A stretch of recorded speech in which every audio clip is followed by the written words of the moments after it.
de l'existence d'un complot mondial contre la santé, d'un complot contre la vie même des peuples humains, qu'elle risque de ne pas apprécier ces informations et mes analyses. Donc, nous, notre conclusion globale, à l'échelle de la planète, on estime que la mortalité totale, l'excès de mortalité pendant la période COVID jusqu'en 2023 est d'environ de 30 millions de décès. Jean-Michel Jacquemin-Raffestin évoque la réduction de la population comme objectif des campagnes d'injection. Ce qui sera central dans mon intervention a été parfaitement synthétisé par Ariane Billerand dans son formidable article « L'opposition contrôlée » ou « Le syndicat jaune ». Ariane évoque clairement la dérive totalitaire en cours et la guerre qui est menée par les pouvoirs en place contre la population. Mais Ariane traite aussi, et surtout dans cet article, du comment et du pourquoi de l'opposition fabriquée, une fausse opposition qui joue un rôle majeur dans la neutralisation des vrais résistants.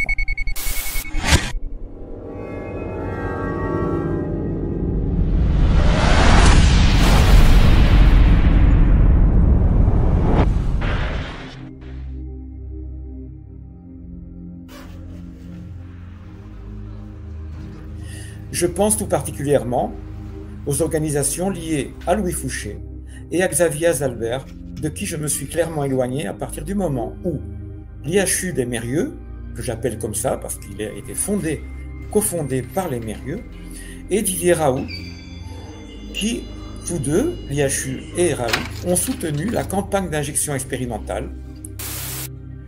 Voyons tout d'abord quelques-uns des collègues d'Alain Mérieux et de sa petite entreprise tentaculaire et transnationale. Alors que Christian Bréchot n'est pas encore vice-président d'Institut Mérieux, en tant que directeur de l'INSERM, il nomme Didier Raoult à la tête du conseil scientifique du laboratoire P4 Jean Mérieux de Lille. L'industriel Alain Mérieux a été nommé par les autorités publiques françaises au nom du peuple français pour faire avancer le projet de construction du premier laboratoire de haute sécurité, P4, en Chine, à Wuhan.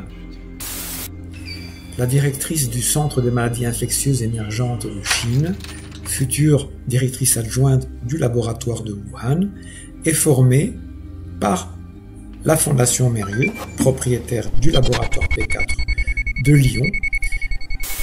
Un exemple de fait gravissime, ignoré par tous ces médias, les mass médias et les médias alternatifs, est le parjure par omission commis par Didier Raoult le 24 juin 2020.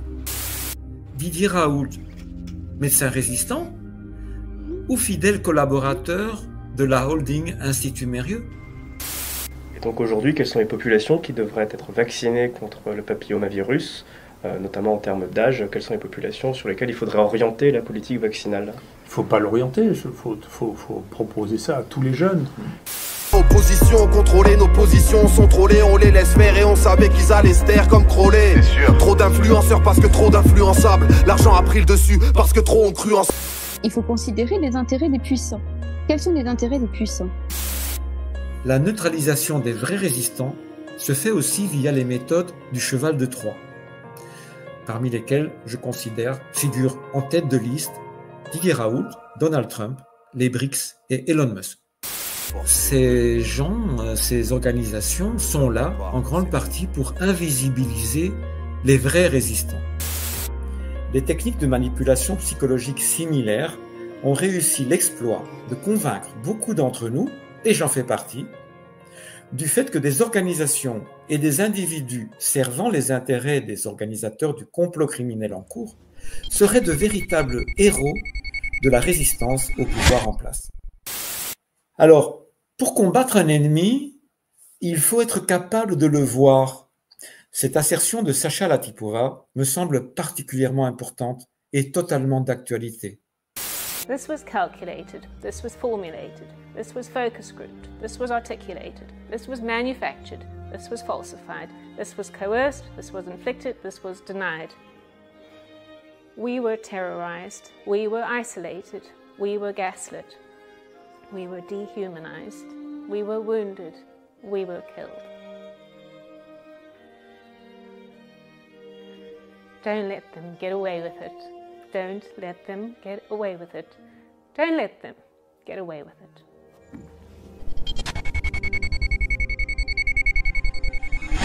C'est maintenant ou jamais. Si on veut pas plonger dans les abysses, nos enfants nous regardent, le cœur battant. Notre force c'est eux, et leur rempart c'est nous.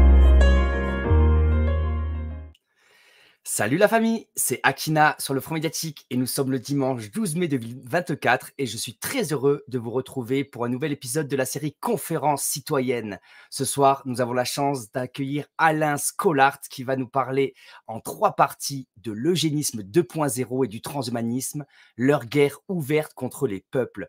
Voilà, donc on se retrouve pour ce premier épisode et donc ce soir, le Front Médiatique va une nouvelle fois mettre les pieds dans le plat dans une trilogie de conférences donc animée par Alain Scolart.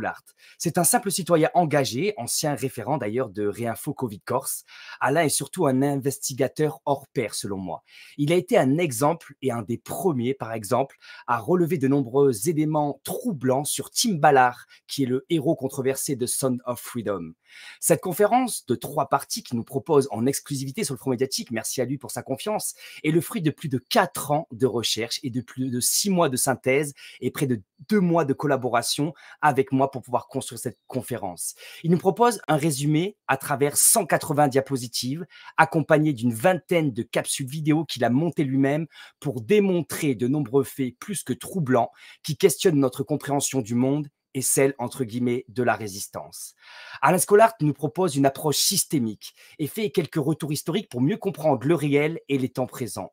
Ce qui est central dans son intervention a été parfaitement synthétisé par Ariane Bioran dans son formidable article « L'opposition contrôlée ou le syndicat jaune ». Ariane traite dans cet article du comment et du pourquoi de l'opposition fabriquée. Une fausse opposition qui joue un rôle central dans la neutralisation des vrais résistants. Dans cette première partie, Alain va nommer le grand ennemi, rappeler ses objectifs et revenir sur le plus grand génocide de l'histoire que nous avons vécu depuis 2020. Ensuite, il s'intéressera à l'ingénierie sociale et à l'opposition contrôlée. Puis, il nous parlera du Gavi, de l'agenda 2030, de Bill Gates, de la transnationale Mérieux, inconnue de la plupart d'entre nous et qui est en lien direct avec Didier Raoult et l'IHU de Marseille. Enfin, il développera les enjeux autour de l'eugénisme et du contrôle des populations. La motivation première d'Alain se résume en une seule phrase. Les enfants nous regardent. Sa présentation est donc un appel à l'action destiné aux citoyens éveillés qui veulent contribuer à offrir une chance à nos enfants d'éviter l'enfer transhumaniste et eugéniste, l'objectif de l'agenda 2030. Sans plus attendre, nous accueillons Alain Scolart. Bonsoir Alain. Bonsoir Akina. Comment vas-tu ? Ça va du tonnerre ici, le ciel est bleu, les oiseaux chantent, c'est le printemps. Et chez toi? Eh bien, ça va bien. Je suis un peu fatigué parce que la vie est intense, mais vraiment, c'est un grand plaisir, je le disais en introduction, de t'accueillir parce que on se connaît depuis 2-3 ans maintenant. C'est grâce à cette pandémie qu'on s'est rencontrés et je suis tes travaux et tu m'envoies en privé de nombreux travaux de recherche que tu fais depuis plusieurs années. Et c'est super pour moi de t'accueillir dans cette série Conférence citoyenne. Et d'ailleurs, ça sera 2 épisodes, comme je le disais en introduction. Et ce qui est intéressant avec des profils comme le tien, des profils citoyens, c'est vraiment cette idée où en fait, on a des regards qui sont non spécialisés, où on prend de la hauteur et ça permet des regards beaucoup plus systémiques, des regards croisés, des regards où on a accès à d'autres informations sur d'autres niveaux d'enjeux. Je ne vais pas me répéter par rapport à l'introduction, mais vraiment, je sais que c'est 4 ans de recherche que tu vas nous partager ce soir. C'est vraiment une synthèse de synthèse, c'est assez exceptionnel. J'espère que les gens vont pouvoir suivre parce que cette longue conférence de plus de 4 heures en 2 parties, elle va être dense en quantité d'informations. Mais voilà, le but, c'est vraiment de partager le fruit de tout ce cheminement que tu as vécu. Donc, merci à toi de faire confiance au Front Médiatique pour venir partager tes recherches et merci à toi d'avoir passé ces milliers d'heures de recherche pendant 4 ans et ces centaines d'heures à préparer ce diaporama qu'on a évidemment co-préparé aussi à la fin de ce travail d'investigation que tu as fait pour pouvoir essayer de produire une émission la plus intéressante, la plus dynamique et la plus qualitative possible pour informer tous les auditeurs qui ont envie d'avoir accès à une information indépendante, différente. Et d'ailleurs même, vous allez voir, vous allez être bousculés ce soir parce que Alain nous partage des informations aussi sur des personnages emblématiques de la résistance, des organisations emblématiques de la résistance qui au final sont parfois ambiguës ou manquent de cohérence, mais je ne veux pas spoiler la conférence. Donc sans plus attendre, Alain, je t'affiche le diaporama, je te laisse la main, je mettrai les vidéos au moment venu et merci du fond du cœur à toi d'avoir pris ce temps-là à l'échelle citoyenne bénévolement pour partager la densité de ces recherches. Allez, c'est parti Alain. Merci beaucoup à toi. Et cette gratitude que tu m'exprimes, ben, elle est réciproque, hein. Je te remercie infiniment. Je remercie le Front médiatique de m'offrir cette possibilité de m'exprimer maintenant et puis aussi pour offrir cette opportunité à toutes les personnes citoyennes qui désirent s'exprimer librement avec du temps et ton soutien technique et moral qui est pour moi un véritable trésor. Alors, je souhaite commencer par un préalable et avertir nos amis, spectateurs, auditeurs, sur quelques aspects liés à mon intervention. Comme tu l'as dit, elle est assez longue, mais on peut la podcaster, on peut la revoir plus tard, si le temps ne s'y prête pas maintenant. Tout d'abord, je prie les spectateurs et les auditeurs d'avoir une certaine indulgence envers ce travail. Il a été réalisé avec des moyens techniques limités et de manière entièrement bénévole. Il est le produit de plus de 4 années d'investigation, mais aussi d'actions destinées à défendre la vérité et les enfants. Des actions et des recherches qui, elles aussi, ont été entièrement bénévoles, essentiellement réalisées en Corse, mais aussi, par exemple, au travers du Convoi de la Liberté, auquel j'ai participé depuis la Corse jusqu'à ma ville natale, Bruxelles. Par ailleurs, je désire prévenir les personnes qui sont allergiques aux affirmations de l'existence d'un complot mondial contre la santé, d'un complot contre la vie même des peuples humains, qu'elles risquent de ne pas apprécier ces informations et mes analyses. Il s'agit pour moi, ici, de tenter de contribuer à lutter contre la confusion des esprits, même si, en apparence, je contribue à la confusion. Je m'en excuse, ça n'est certainement pas mon intention. Cette confusion, elle est voulue par l'ennemi. Et vous savez combien elle est dangereuse. Ça a été très bien dit, écrit par Hannah Arendt en son temps. Il m'apparaît évident que sans conviction, sans idée claire quant à la réalité que nous vivons, un citoyen ne peut pas être en capacité de participer efficacement à la lutte absolument indispensable requise pour récupérer nos droits fondamentaux qui ont été volés depuis des années, ainsi que nos libertés, et pour contribuer à neutraliser les individus et leurs réseaux qui sont clairement déterminés à détruire les humains non augmentés et insoumis que nous sommes. Les personnes désireuses de rester dans ce que certains appellent la fenêtre d'Overton et qui craignent les analyses qui sortent beaucoup trop, selon elles, des schémas considérés audibles ou acceptables, ne s'y retrouveront sans doute pas. Les personnes qui estiment que les lanceurs d'alerte ont tort d'alerter et qu'ils sont par nature pessimistes, je pense aussi qu'elles supporteront moyennement ce que je considère correspondre à la réalité, justement. Ceci ne m'empêche pas d'être parfaitement conscient que je commets des erreurs et j'en commettrai toujours comme humain, tout simple que je suis. Ce qui sera central dans mon intervention a été parfaitement synthétisé par Ariane Bilran dans son formidable article « L'opposition contrôlée ou le syndicat jaune », publié par l'antipresse de Slobodan Despot en janvier dernier. Sa conférence, donnée en 2022 au Portugal, m'a également beaucoup inspiré. Ariane évoque clairement la dérive totalitaire en cours et la guerre qui est menée par les pouvoirs en place contre la population. La conscience de ces faits me paraît fondamentale. Mais Ariane traite aussi, et surtout dans ce article, du comment et du pourquoi de l'opposition fabriquée, une fausse opposition qui joue un rôle majeur dans la neutralisation des vrais résistants. À ce propos, sachez que l'essentiel de ce qui sera présenté ici grâce au Front médiatique est connu de la plupart des influenceurs identifiés comme faisant partie de la résistance au pouvoir qui est responsable du crime de masse en cours depuis début 2020.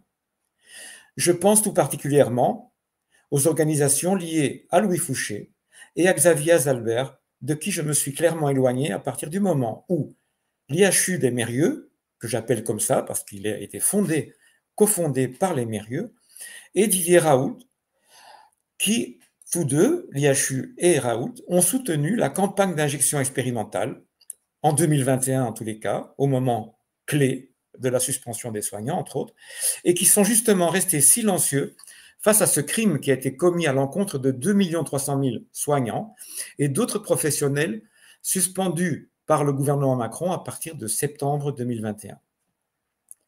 La manipulation psychologique dont ont été victimes les citoyens qui ont suivi les injonctions des autorités et qui ont fait confiance aux médias de grand chemin a été l'œuvre de professionnels qui ont largement profité de l'apparition d'un prétendu virus pour terroriser une majorité de citoyens rendus, comme ça, facilement manipulables.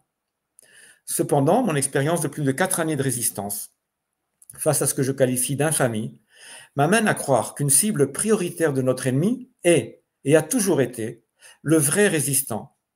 Celui, non seulement dont Macron a déclaré qu'il voulait l'emmerder jusqu'au bout, bien sûr, mais aussi celui qui, de plus, accepte d'ouvrir les yeux sur ceux-là qui agissent de manière malhonnête au sein de la résistance.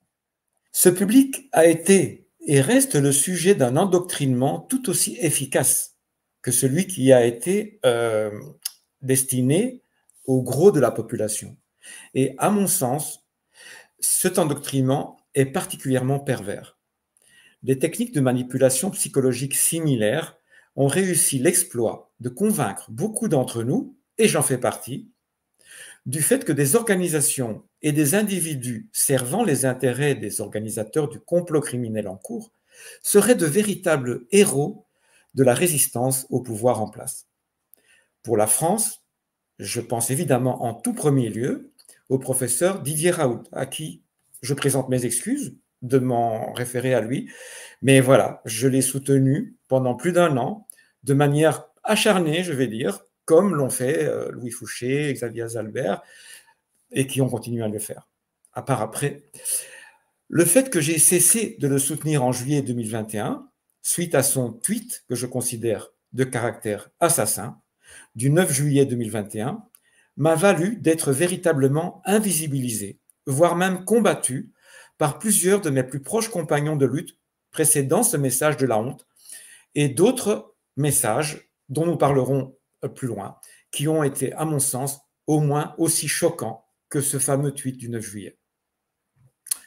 Je voudrais également suggérer que vous teniez compte du fait que le fichier PowerPoint qui sert de support à cette intervention vous sera accessible via un lien présenté sous cette capsule. Je tenterai donc de ne pas m'étendre inutilement, je sais que je n'y arriverai pas trop bien, mais je m'en excuse par avance, sur certains détails dont vous pourrez aisément vérifier la véracité. Ceci de manière à ne pas prolonger inutilement cette émission. Alors voici la première des diapositives, c'est on peut dire la page de couverture. Les eugénistes 2.0, les actuels, et les transhumanistes, donc commettent une véritable guerre ouverte contre les peuples. Comme vous le voyez, évidemment, je me suis inspiré du titre d'un livre de Claire Séverac, une personnalité que j'apprécie évidemment énormément et qui, avant son décès, nous a vraiment apporté beaucoup de connaissances. Alors voilà, les enfants, comme mes amis le savent, ont été le motif initial, principal de mon action.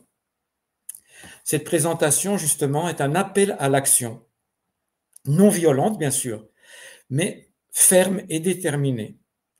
C'est un appel destiné aux citoyens éveillés qui veulent tenter de leur donner une chance à ces enfants d'éviter de vivre dans un enfer transhumaniste et eugéniste qui constitue l'objectif prioritaire de l'agenda 2030.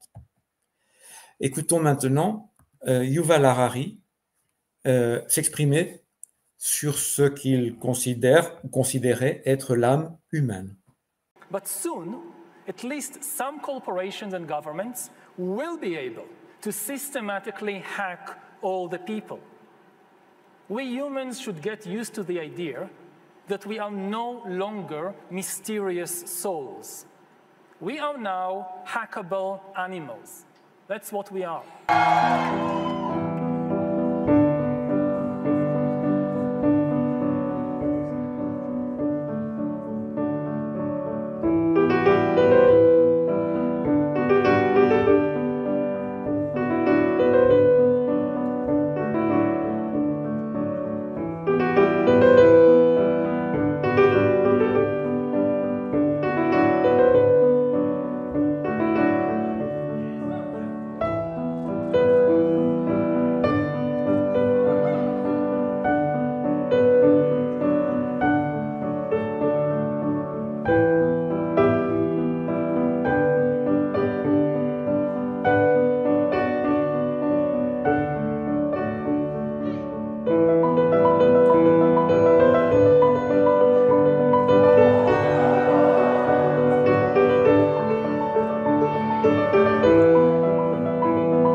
Alors voilà, c'est cette expression fabuleuse de ce qu'est l'être humain, de son âme, de sa richesse, de sa beauté, qui est pour moi le motif donc, de cette émission et puis de ces 4 années de résistance.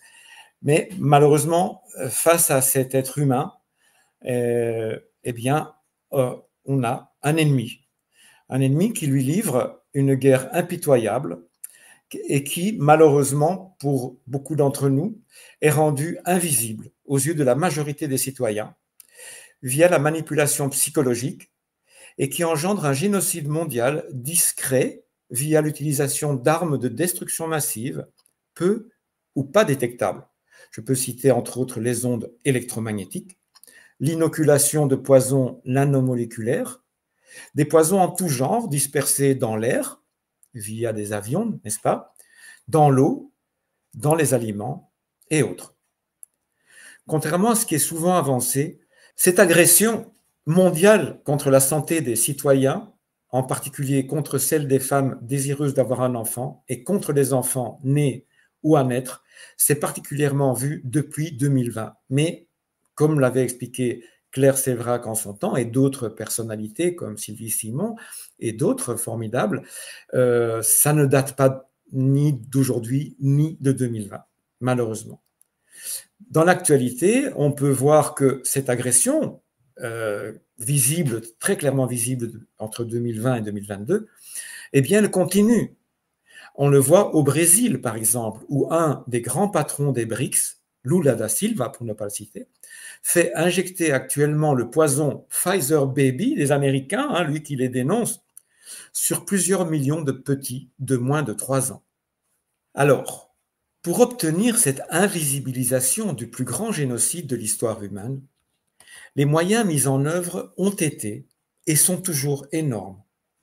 La planification et l'exécution de la guerre psychologique évoquée par Jason Christophe au cours du sommet Covid international réalisé en février dernier à Washington, a vu la participation de l'ensemble des grands médias, des sociétés savantes, de partis politiques, de tous les partis politiques, d'experts dans tous les domaines, tous corrompus par le biais d'investissements publics absolument exceptionnels, faramineux. En France, on parle de 450 milliards d'euros. C'est une somme que j'aime à exprimer en espagnol, excusez-moi de me permettre d'utiliser cette langue, mais 450 millones de euros. C'est une somme qu'on a de la peine à imaginer, 450 suivi de 12 zéros. Ça, c'était pour la France. Aux États-Unis, on parle d'une somme beaucoup plus grande, évidemment. Déjà, le pays est plus énorme, mais quand même, ça vaut la peine de la mentionner. Ce sont 4 000 milliards de dollars qui ont été investis par Donald Trump et ses sbires pour tromper le monde et, entre autres, assurer cette véritable guerre contre la psychologie humaine. Cet investissement public gigantesque pour une seule opération, appelée par Denis Rancourt de manière absolument judicieuse l'industrie de la pandémie, a donc atteint des sommes énormes au niveau mondial. Et c'est réalisé partout, de la Chine au Chili, en passant par l'Australie, le Canada et plusieurs pays africains. Cet acte de haute trahison rendra la France totalement ingérable très rapidement, avec un poste budgétaire dédié au paiement du service de la dette publique qui dépassera de loin tous les autres très prochainement. Selon les prévisions officielles, dès 2027, la charge annuelle de la dette dépassera les 72 milliards d'euros. Ce sont donc près de 200 millions d'euros qui devront être déboursés tous les jours de l'année pour satisfaire les exigences des créanciers du pays.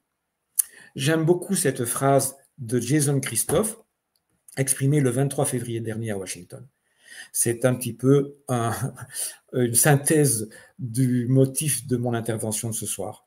Soyons courageux, agissons, n'ayons peur de rien et permettons au lion qui sommeille en nous de se faire entendre pour les enfants et pour les personnes vulnérables que nos ennemis prétendent protéger.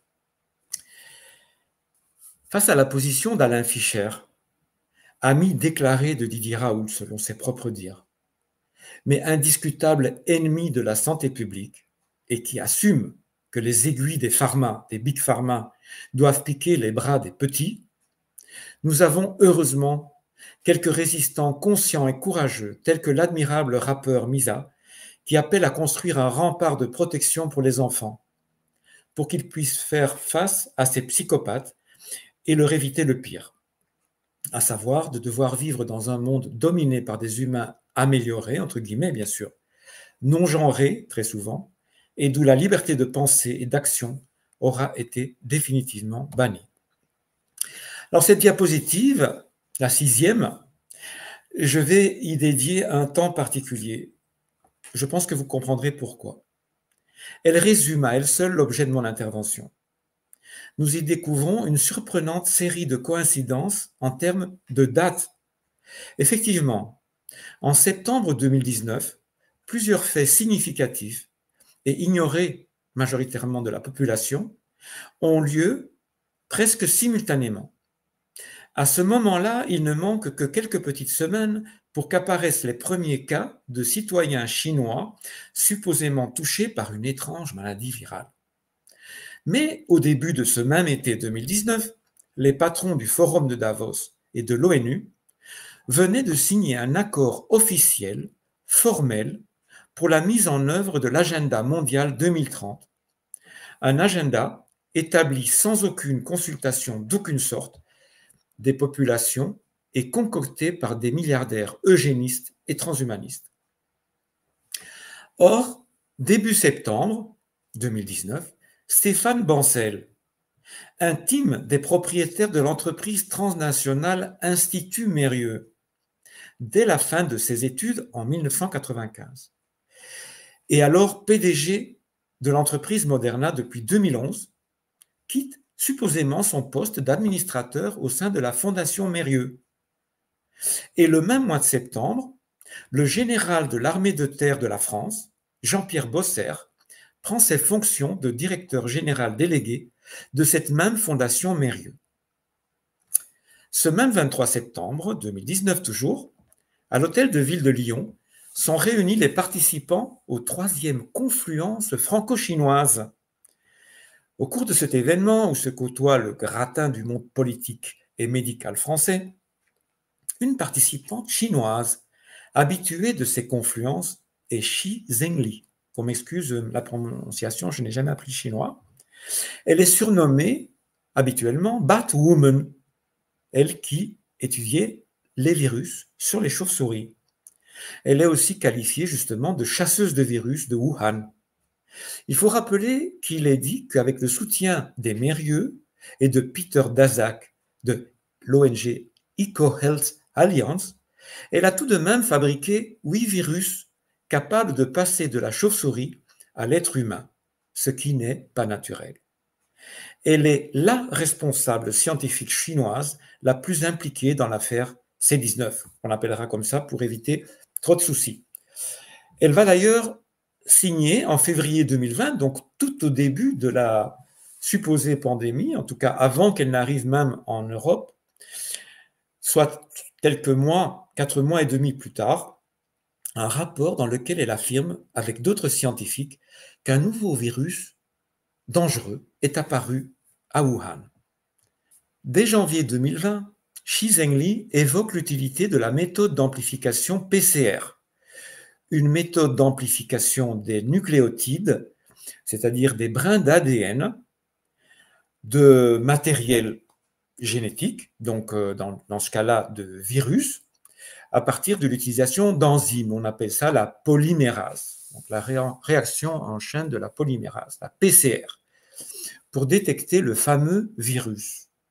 Quelques années plus tôt, en 2015, elle avait déjà été en contact avec Christian Drosten de l'hôpital de la Charité de Berlin, lui aussi impliqué, comme le professeur Didier Raoult, dans la promotion de cette méthode de détection. Alors la PCR, comme vous le savez, a été inventée en 1983 par Karim Ulis, qui a reçu le prix Nobel justement par rapport à cette découverte le prix Nobel lui a été remis en 1993, cette méthode de détection a fait croître la fortune des industriels mérieux de manière substantielle, comme nous le verrons par la suite, dès le début de la pandémie. Lors de cet événement, donc de septembre 2019, à Lyon, aux côtés de la Batwoman, on trouve évidemment Alain Mérieux, sans qui le fameux laboratoire chinois n'aurait jamais vu le jour.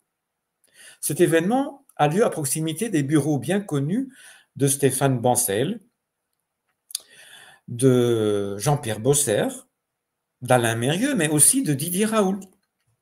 Effectivement, depuis fin 2015 et au moins jusqu'en 2022, le professeur Raoult a été rémunéré en tant qu'administrateur au service des industriels français les plus impliqués dans les thérapies géniques, dans les vaccinations pasteuriennes, mais aussi dans le très juteux business des tests, parmi lesquels les tests tant vantés par Didier Raoult, les PCR. À peine un mois plus tard, le 18 octobre 2019, les partenaires de l'Agenda 2030, Forum de Davos et OMS, ONU et Bill Gates, se retrouvent à New York, à la Johns Hopkins University, pour organiser un simulacre de gestion de crise pandémique, Event 201. Exactement le même jour, le 18 octobre 2019, l'ami intime d'Alain Mérieux, Xi Jinping, le président de la Chine, inaugure les Jeux mondiaux militaires de Wuhan. Cette ville modèle au niveau mondial ce jour-là pour l'utilisation massive des ondes électromagnétiques artificielles de la 5G, tout comme la ville de Bergame en Lombardie italienne. Vous me direz, encore une coïncidence. C'est une autre région du monde prétendument touchée par le dangereux virus identifié par la partenaire d'Alain Mérieux et de Stéphane Bancel. Cette diapositive aide déjà un peu à comprendre les déclarations effectuées par le professeur Raoult dans ses anciens bureaux de l'IHU marseillais. Écoutons-le évoquer les vaccins anti-papillomavirus, anti-HPV, qu'il défend avec passion, comme il le fait aussi pour les tests de détection de ce même papillomavirus. Des tests qui constituent, une fois de plus, une source de revenus substantielle pour ses associés, les Mérieux. Et donc aujourd'hui, quelles sont les populations qui devraient être vaccinées contre le papillomavirus, notamment en termes d'âge? Quelles sont les populations sur lesquelles il faudrait orienter la politique vaccinale? Il ne faut pas l'orienter, il faut proposer ça à tous les jeunes. Il faut donc que c'est tous les jeunes, on ne peut pas dire que c'est avant 16 ans, ni que c'est les vierges, ni que c'est tous les jeunes, parce que même quand ils ont eu 1 ou 2 rapports sexuels, c'est pas vrai qu'ils ont attrapé, la première fois qu'ils avaient des rapports sexuels, tous les virus papillomavirus, c'est une vision, on croirait un film vidéo, c'est pas vrai. D'accord ? Donc, ça prévient. Et maintenant, en plus, on sait que ce vaccin, en plus, a une efficacité contre les gens qui sont déjà infectés. Donc, il n'y a pas de limite d'âge à utiliser ce vaccin. C'est les jeunes qui ont une activité ou qui vont avoir une activité sexuelle, qu'elle soit homo ou hétérosexuelle. En septembre 2019, lorsqu'il a appelé à généraliser les injections anti-HPV et à sanctionner des lanceurs d'alerte qui y sont opposés, le professeur Raoult était rémunéré par des businessmen impliqués dans l'industrie des tests HPV et coronavirus. Ces Mérieux étant de plus financés par Merck, le fabricant du Gardasil. En 2023, Raoult a confirmé ses propos de 2019 en indiquant qu'il n'était pas une girouette. Et d'ailleurs, un élément important à intégrer dans le papillomavirus qui a un lien direct et exclusif avec le cancer du col, c'est que depuis des années, nous on avait fait ça avec le professeur Piana, les autoprélèvements vaginaux ont une valeur de diagnostic du cancer du col de l'utérus au moins aussi bon que l'examen gynécologique et sont beaucoup mieux tolérés par la population. Donc la généralisation de l'autoprélèvement par écouvillon pour recherche de papillomavirus est le moyen de détection qui actuellement est le plus fonctionnel de tous. Et donc les autoprélèvements permettent de passer par-dessus la gêne que peuvent avoir un certain nombre de femmes à avoir des examens gynécologiques avec un spéculum et le remplace de manière efficace. À propos des conflits d'intérêts de Didier Raoult et de sa promotion des tests, écoutons Pierre Chaillot, ainsi qu'un fameux anthropologue de la santé, grand pourfendeur des médecins ayant des conflits d'intérêts. Et c'est là qu'on arrive au moteur de l'escroquerie finalement, qui ont été les tests, et leur surutilisation notamment. Alors du coup, là-dessus notamment, c'est un des passages où, on va dire, j'ai même écrit à Didier Raoult à ce sujet, puisque la surutilisation des tests et le fait de vanter, le fait d'utiliser des tests en population générale, ça fait nécessairement croire ça déclenche une panique parce que ça entretient le fait qu'on trouve du positif tout le temps chez tout le monde. Donc les tests sont devenus... j'ai appris du coup que c'était utilisé comme une aide au diagnostic. On peut parler de quelques résultats, mais du coup, une fois qu'on est passé en population réelle, qui était une demande de Didier Raoult, au passage, il y a des gens qui pensent que Didier Raoult n'a aucun conflit d'intérêt, que c'est un homme sain, etc. Comme tout le monde qui travaille, il a des conflits d'intérêt. Il a un conflit d'intérêt dont il a parlé, lui, il en a parlé au Sénat, qui est avec l'Institut Mérieux, qui est un fabricant de tests, notamment PCR, qui travaille avec les États-Unis, qui est très très connu, qui est très puissant sur ce sujet. Bon, c'est pas hasard si d'ailleurs Didier Raoult fait la promotion des tests, puisque je pense qu'il y croit profondément et que c'est pour ça qu'il a cet institut. Mais ce faisant, c'est un cocktail où il fait cette promotion-là à grande échelle. Il le lance d'ailleurs au début, il n'est pas forcément suivi. Hein. Quand il le lance, c'est lui qui le lance à Marseille. Et quand il est suivi, là, c'est la folie. Et cette folie des tests, finalement, c'est devenu le moteur de la continuité de l'escroquerie permanente. Donc ça, c'est vraiment un problème de continuer, et c'est un problème qui ne touche pas que cette histoire de Covid, puisque c'est général. La fausse science qui se fait passer pour de la médecine et de la science, et qui n'est ni l'un ni l'autre aujourd'hui, justement abandonne la pratique médicale pour passer tout au test et fait passer les médicaments ne sont plus des réponses à une pathologie mais à des tests. Les vaccins sont basés sur des tests et il n'y a plus rien de clinique là-dedans. On ne soigne plus des malades, on a des gens qui sont testés positifs, négatifs de quelque chose, et c'est comme ça que ça fonctionne. Donc voilà, là on est vraiment, en tout cas je trouve que cette histoire de test, c'est vraiment le truc sur lequel il faut avoir une grosse vigilance et un débat sur ce qui s'est passé, parce que ça biaise notre interprétation de la totalité de ce qui a été appelé Covid, qui est un gloubi-boulga total et aussi basé sur les tests. Et puis, je pense que c'est un danger même pour l'avenir et l'avenir de la médecine. Voilà. Est-ce que tu souhaites rajouter quelque chose dessus? Non. Très bien. Voilà. Et puis, je pense que c'est un danger même pour l'avenir et l'avenir de la médecine. Voilà. Est-ce que tu souhaites rajouter quelque chose dessus? Non. Très bien. Voilà. Alors, encore un petit mot juste pour ces fameuses petites machines à tester, tant vantées par Didier Raoult au travers de sa promotion des tests PCR. Vous voyez que ça n'est pas donné, hein, et ce sont des machines, les thermocycleurs là, utilisés pour vérifier la présence dans les échantillons des fameux brins d'ADN, eh bien, ça tourne autour des 30 000 € pièce. Et tous les laboratoires, bien sûr, qui ont fait ces tests en disposent. Et maintenant, je me permets de me présenter brièvement pour que vous sachiez d'où je viens, qui je suis, plus ou moins. J'ai 64 ans, je suis papa de 3 enfants. Je vis en Corse depuis très longtemps et je suis originaire de Bruxelles. Et je me suis reconverti après un événement que je vous raconterai un peu plus tard en élagueur, il y a maintenant 18 ans bientôt. J'ai écrit un livre et je suis clairement un investigateur. Bénévole depuis très longtemps, mais je fais de l'investigation depuis de nombreuses années. Je me suis spécialisé en gestion de l'environnement à l'Université de Londres.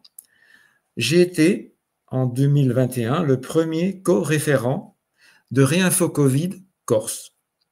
Et en tant que tel, j'ai cofondé avec des amis corses l'intercollectif corse INSEME, qui veut dire ensemble, avec lequel nous avons entrepris certaines actions et avec lequel nous avons manifesté nos désaccords, bien sûr, les plus profonds avec ce qui se faisait au cours de cette supposée pandémie.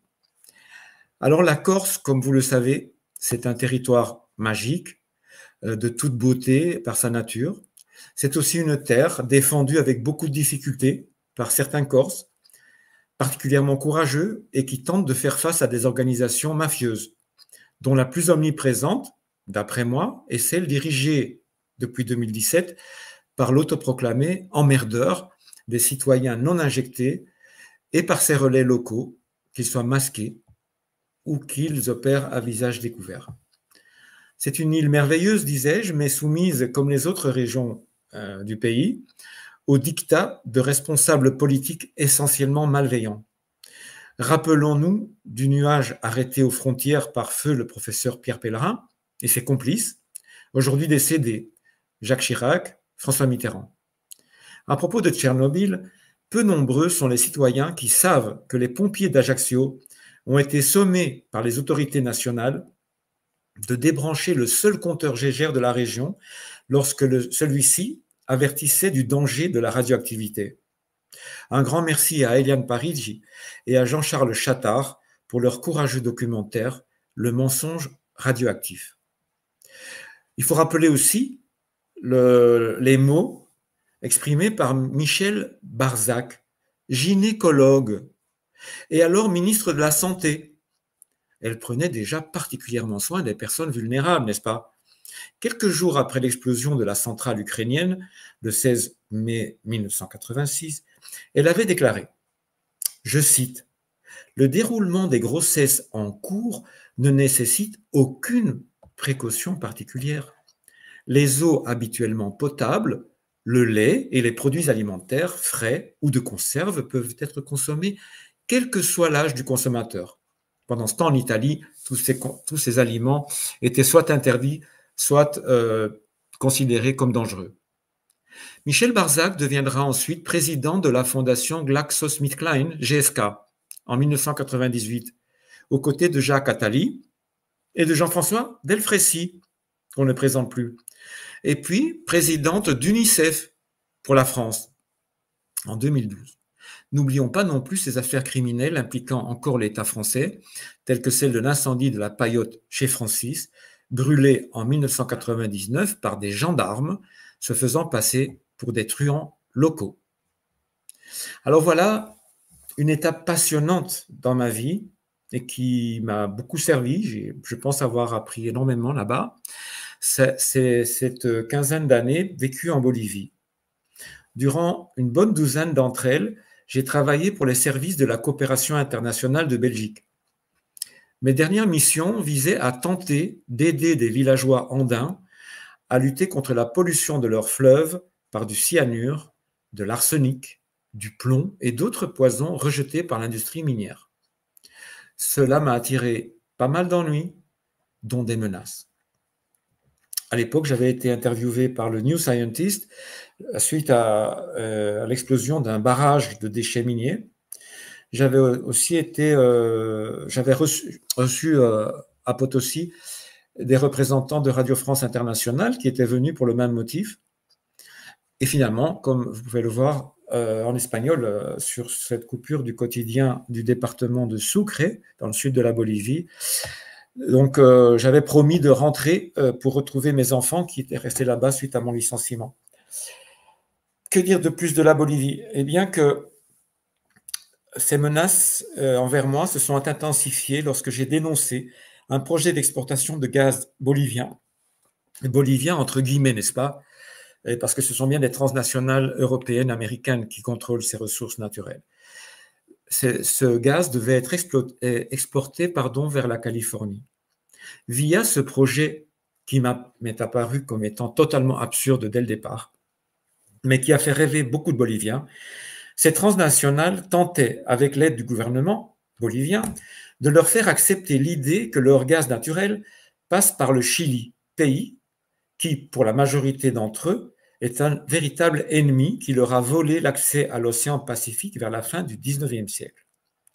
Mon article à succès « Gaz par le Chili ou pour le Chili » m'avait valu alors des menaces de licenciement. Je n'avais pas obtempéré à la demande de mes employeurs, qui m'exigeait de ne plus embêter Suez, une petite entreprise que vous connaissez tous, et qui a une filiale belge qui s'appelle Tractebel, et qui aurait pu obtenir, grâce à ce gaz naturel, un carburant bon marché et surtout non cancérigène, comme était le coke qu'elle utilisait dans ses moteurs, dans ses générateurs d'électricité, et qui était importé de Chine et d'autres contrées très éloignées du nord chilien et du sud péruvien. Sans le vouloir, j'avais contribué à un soulèvement populaire, qu'on a appelé là-bas la guerre du gaz, qui a fait une 60aine de morts en octobre 2003. Des personnes qui ont été en général criblées de balles par les mitrailleuses du copain de Juan Carlos, alors encore roi d'Espagne. On le voit ici sur la page de couverture de mon livre, en train d'embrasser Gonzalo Sánchez de Losada, appelé Goni, là-bas. Ce Goni, en fait, après le massacre d'octobre 2003, s'est échappé, devinez où? Eh bien, à Washington, bien sûr, où il vit depuis maintenant une bonne vingtaine d'années.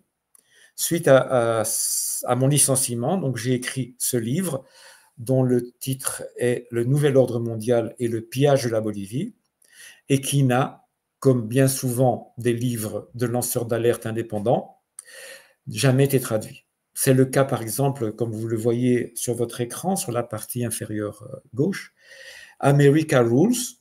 Son auteur, Tom Hanaway, que j'avais contacté à l'époque, m'a affirmé que son livre n'avait jamais été traduit, lui non plus. Or, ce livre, justement, explique de manière absolument intelligente, passionnée et très bien informée comment les États-Unis utilisent l'Amérique latine comme leur petit jardin secret à exploiter impunément. Alors, sur cette diapositive, sur la partie gauche, vous voyez Bernadette. Bernadette était ma compagne et elle est décédée quelques jours avant l'apparition du fameux virus, le 13 novembre 2019. Elle était atteinte d'un cancer du côlon transverse et elle avait été traitée sur la fin de sa vie au centre Léon Bérard de Lyon, un organisme très bien financé par les Big Pharma. Pour la soulager de ses nausées, le médecin qui la suivait en HAD, en hospitalisation à domicile, lui avait prescrit un médicament de Sanofi, le Largactil, le nom commercial d'un poison dont le principe actif est la chlorpromazine. Cette molécule, longtemps appelée lobotomie chimique, parce qu'elle a permis de passer des traitements à base d'électrochocs à un traitement chimique des personnes atteintes de psychose aiguë. Mais pour traiter une personne souffrant de nausées suite aux chimiothérapies et à son cancer du côlon, une personne sous morphine n'aurait jamais dû recevoir cette molécule. Je ne vous raconte pas les détails du dernier mois de vie, entre guillemets, de Bernadette. Sur cette image, sur sa partie gauche de votre écran, vous voyez ma maman au bras de mon grand-père maternel. Elle avait alors 17 ans et elle m'attendait.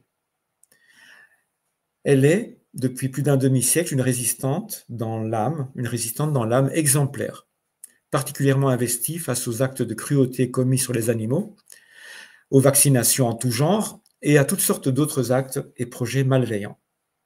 Elle est la personne qui m'a éveillé. Maman m'avait raconté, dès mon plus jeune âge, que son médecin, pour la soulager elle aussi de ses nausées, son gynécologue lui avait prescrit le sinistre Softenon, dont le principe actif est le thalidomide. Ce médicament avait été fabriqué et commercialisé par la société allemande Grünenthal. Il est estimé actuellement qu'entre 80 et 90% des femmes l'ayant utilisé faisaient des fausses couches. Les bébés nés à terme étaient le plus souvent atteints de toutes sortes de malformations congénitales, souvent extrêmement graves. Vous voyez ici deux des grands pontes de cette entreprise allemande. Vous voyez donc Otto Ambros, sur la partie haute, un ami d'Himmler, et d'Hitler. Sur la partie basse, vous voyez Heinrich Mückter, qui, contrairement à Otto Ambros, qui était un expert d'Auschwitz, lui s'occupait d'expérimenter ces molécules au camp de Buchenwald. Alors, le thalidomide, c'est un médicament comme le Zaldiar, dont on a fait la publicité à cette époque-là. Et ce que je voudrais faire remarquer, c'est que quand ces transnationales pharmaceutiques vous font de la publicité pour leurs médicaments, c'est toujours avec de très grands sourires, n'est-ce pas? Elles ne vous racontent jamais ce qui se passe derrière en termes de souffrance humaine, souvent incalculable. Sur cette image de gauche, vous voyez Fritz Stormer. Alors Fritz Stormer, lui aussi, était un proche d'Hitler et qui était administrateur du camp de Auschwitz, mais il était aussi PDG de l'entreprise Bayer. Et ce personnage, d'une certaine manière, donne raison à l'économiste argentin Walter Graziano, que vous voyez ici. Vous voyez son livre, la couverture de son livre « Hitler a gagné la guerre », un autre document qui, bien évidemment, n'a jamais été traduit. Vous découvrirez que Fritz Stormer a été libéré très rapidement après sa condamnation à la prison à Nuremberg. Il est redevenu par la suite PDG de Bayer. C'est comme ça qu'il donne véritablement raison à Walter Graziano, qui démontre dans son livre que les nazis, en fait, n'ont jamais perdu la guerre. Ceux qui ont mis Hitler au pouvoir sont restés au pouvoir après 1945. Aux côtés de Fritz Stormer, vous voyez assis, à sa gauche, Otto Ambros, dont je vous ai parlé tout à l'heure. Vous l'aurez compris, à mes yeux, la priorité des industries chimiques et pharmaceutiques, totalement inséparables, est avant tout celle de nuire à la santé publique. Pour elles, c'est avant tout primum nocere, nuire quoi qu'il en coûte.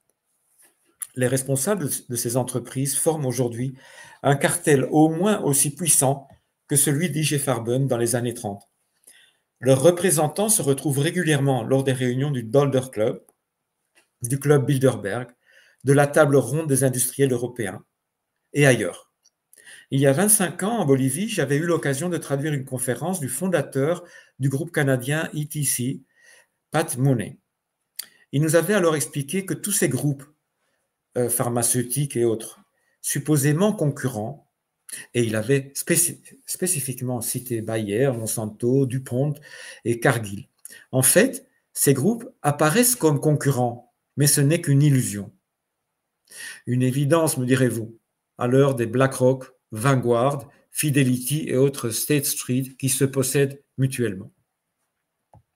Sur cette diapositive, nous retrouvons un équivalent de cette opposition déjà évoquée entre Alain Fischer et Misa, entre nos ennemis et les lanceurs d'alerte qui défendent la vérité et nos droits fondamentaux, avec d'un côté l'association de Mélodie Ferron, le collectif Où est mon cycle, et un de ses plus fervents soutiens, Pierre Chaillot, statisticien de Décoder l'écho. Et de l'autre côté, vous apercevez Océane Sorel, qui, comme Alain Fischer, a passé son temps durant l'époque la plus dure des confinements et des injections obligatoires sur les soignants, a fait une publicité absolument scandaleuse pour les injections sur les enfants, les injections sur les femmes enceintes et bien sûr sur les personnes âgées. Cette personne a systématiquement oublié de rappeler qu'elle travaille depuis des années pour Thermo Fisher Scientific, une entreprise sœur de Pfizer, dont les principaux actionnaires sont identiques à ceux de la transnationale d'Albert Bourla. Cette collaboratrice de l'OMS a donc violé quelque chose qui est de l'ordre du droit français, c'est-à-dire que quand on s'exprime publiquement, on doit rappeler ses liens d'intérêt et dans son cas, ses conflits d'intérêt.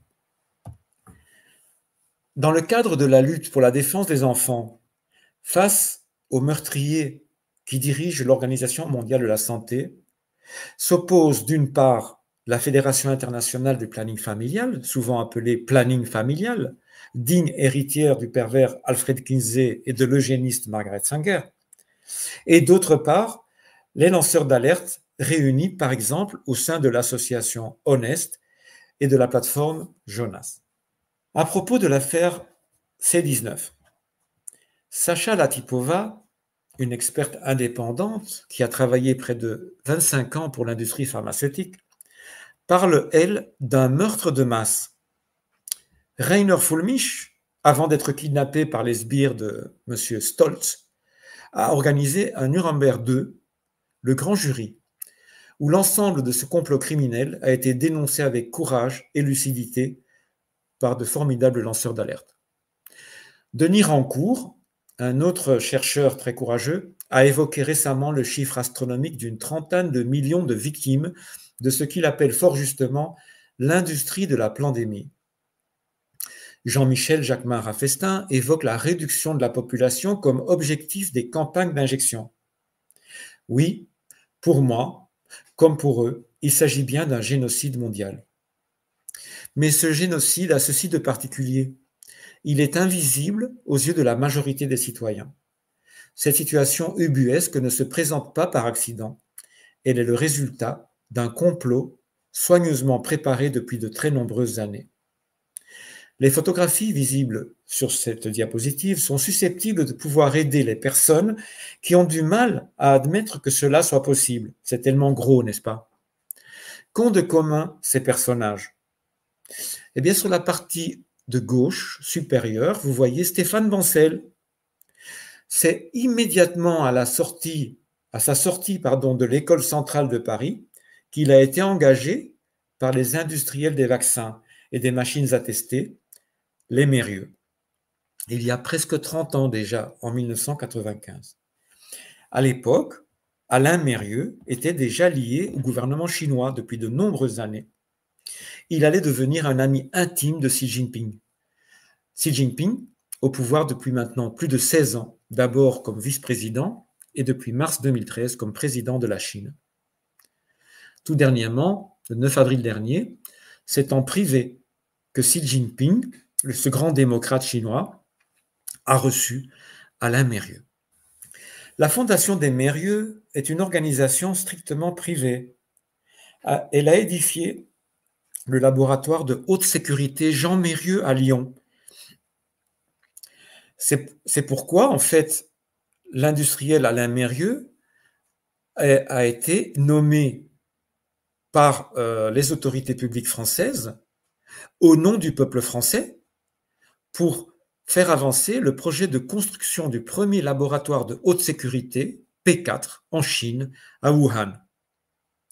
Ce qui explique que l'on voit en 2014 réunis autour de Xi Jinping, Alain Mérieux, bien sûr, Geneviève Fioraso, qui a été ministre, ou secrétaire d'État, excusez-moi, je ne me souviens plus de son titre dans la fonction publique, mais un poste très élevé. Par contre, elle est, depuis des années, membre du conseil d'administration de l'IHU, que j'appelle IHU, non pas de Marseille, bien qu'il soit marseillais, mais l'IHU des Mérieux, puisque c'est effectivement l'acteur fondateur le plus puissant, le seul transnational et strictement privé, qui a permis la construction et l'édification de l'IHU de Marseille. Tout proche évidemment de ces gens, on retrouve Laurent Fabius, qui est toujours dans les bons coups, n'est-ce pas? Stéphane Bancel, partenaire des Mérieux depuis toujours, depuis la fin de ses études au Minnesota, puisqu'il en a fait aussi aux États-Unis, et à Paris, est depuis toujours, disais-je, impliqué dans, non seulement dans les vaccinations, mais il a été impliqué dans la mise sur pied du laboratoire de Wuhan. Il l'a fait à une époque, en 2009, où il avait été nommé par Klaus Schwab et ses amis du Forum de Davos, Young Global Leader. Ça n'est évidemment aucunement un hasard. Ce monde est, comme on dit souvent, décidément minuscule. Mais ce n'est pas tout.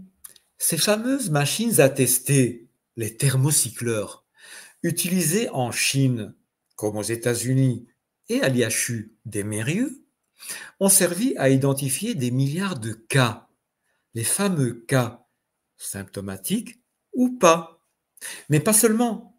Ils ont aussi permis à l'entreprise dirigée par Stéphane Bancel, aux autres Big Pharma et à l'IHU marseillais, de vérifier, entre guillemets, l'efficacité des traitements, qu'ils soient thérapeutiques ou de prévention.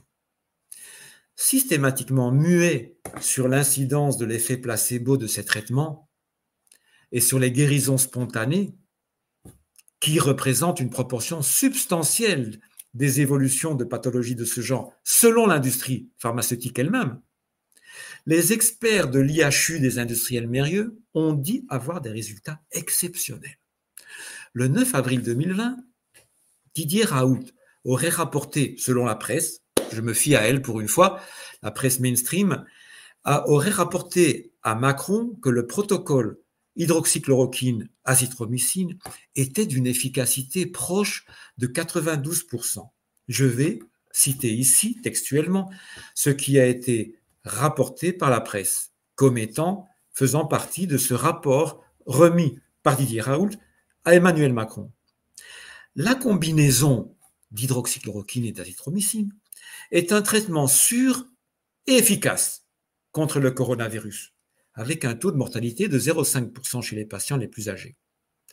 Il évite l'aggravation et élimine la persistance et la contagiosité du virus dans la plupart des cas. Est-ce que ça ne vous rappelle rien? Ça réduit les cas graves et la contagiosité dans la plupart des cas. Je dis ça, je dis rien, comme dirait l'autre. Ce taux d'efficacité supérieur à 91% a été mentionné par Didier Raoult lors d'échanges avec des autorités publiques et ressemble à s'y méprendre au taux d'efficacité du produit injectable de son collègue Stéphane Bancel. Ce n'est donc pas une surprise si on retrouve Bancel aux côtés de Donald Trump, le père autoproclamé des 3 produits injectables anti-C19 américains, le 2 mars 2020. Juste 2 jours plus tôt, au début du week-end du 29 février, la presse américaine avait rapporté le décès d'un citoyen américain sur le territoire des États-Unis avec le virus, non pas du virus, avec. Avec une rapidité foudroyante, Trump avait réuni tout Big Pharma autour de lui et d'Anthony Fauci à la fin du week-end, c'est-à-dire le 2 mars 2020. Stéphane Bancel, l'éternel protégé d'Alain Mérieux, était naturellement là pour vanter son produit qu'il avait appelé au départ le logiciel de vie. Là où il y a de la gêne, il n'y a pas de plaisir. Le Spyvax. La boucle était donc bouclée et tout était prêt pour l'exécution du génocide. Résumons-nous. Le clan Mérieux et ses collaborateurs, depuis plus de 20 ans, parmi lesquels Raoult et Bancel ont occupé des places de choix, sont impliqués dans la mise sur pied d'un laboratoire qui a démontré l'existence d'un dangereux nouveau virus. Laboratoire dont la directrice adjointe et proche des Mérieux a fabriqué des coronavirus chimériques capables de s'attaquer aux humains. Qui a annoncé l'existence de ce nouveau virus? Eh bien, c'est la même directrice adjointe du laboratoire de Wuhan, Shi Zhengli, avec qui bioMérieux a lancé le projet de transformation du laboratoire P3 de Wuhan en P4. Mais cette partenaire de bioMérieux, comme son collègue, le virologue Christian Drosten, primé par bioMérieux en 2004, j'insiste là-dessus, ces gens se connaissent depuis très longtemps, les fanatiques de la méthode PCR. Elle était aussi impliquée, Shi Zhengli, dans la promotion de la technologie PCR ou réaction de polymérisation en chaîne. L'utilisation de cette technologie a constitué la base de l'escroquerie qui a coûté la vie à des dizaines de millions d'innocents, dont beaucoup d'enfants. Je remercie infiniment, comme je le ferai encore plus tard, Pierre Chaillot de nous avoir ouvert les yeux sur la responsabilité énorme de cette méthode de détection des coronavirus le test PCR. Les écouvillons empoisonnés à l'oxyde d'éthylène et les thermocycleurs d'entreprises telles que celle des Mérieux ont permis au laboratoire d'analyse de vérifier la présence ou l'absence des supposés virus dans les échantillons prélevés. Mais ils ont aussi permis d'estimer l'efficacité de traitements supposément curatifs ou préventifs. Évidemment, les préventifs étant les fameux produits injectables. Parmi les curatifs, nous trouvons évidemment le protocole de l'IHU des Mérieux. Dans cette diapositive, je tiens évidemment à insister sur ce qui fait partie des principaux objets de cette émission, c'est l'opposition fabriquée. La stratégie des infos distractives ou de l'arbre qui cache la forêt est éprouvée depuis longtemps. Macron et Brigitte font le buzz et invisibilisent les propriétaires de BlackRock, Vanguard et leur réseau, qui sont les véritables décideurs de tout ça, de tout ce drame, par exemple, Covid-19. Didier Raoult fait pareil avec ses partenaires, les industriels Mérieux et leur réseau, Sanofi Pasteur, Institut Pasteur, INSERM, Institut national de la santé et de la recherche médicale, l'AP-HP, Assistance publique Hôpitaux de Paris, l'OMS, qu'on ne présente plus. La neutralisation des vrais résistants se fait aussi via les méthodes du cheval de Troie, parmi lesquelles je considère figurent en tête de liste Didier Raoult, Donald Trump, les BRICS et Elon Musk. Et des fausses oppositions, toujours Musk, avec la personnalité de Linda Yaccarino, bien sûr, de Davos, contre, soi-disant, l'Union européenne et le Forum de Davos. Donald Trump, avec sa fille et son beau-fils, ses conseillers en tant que président, qui sont soi-disant opposés à d'autres criminels, les Clinton et les Biden. Les BRICS, soi-disant opposés à l'OTAN et à l'Occident, et finalement Didier Raoult et l'IHU de Marseille versus Big Pharma. Donc je vous disais que ces gens, ces organisations sont là en grande partie pour invisibiliser les vrais résistants. C'est Ariane Bilran, dans son article déjà cité, qui nous en parle de manière absolument judicieuse. On peut citer le cas du professeur Jean-Bernard Fourtillon, qui au début du scandale était apparu en dénonçant justement l'Institut Pasteur. Mais vous aurez su qu'en 2020, au lieu de faire la une des journaux et des plateaux télé, comme ce fut le cas pour Didier Raoult, ben lui, il est passé par la case hôpital psychiatrique en 2020. Et en 2021, il est passé par la prison. La résistance aux terroristes d'État est neutralisée via ces stratégies éprouvées du cheval de Troie et des fausses oppositions.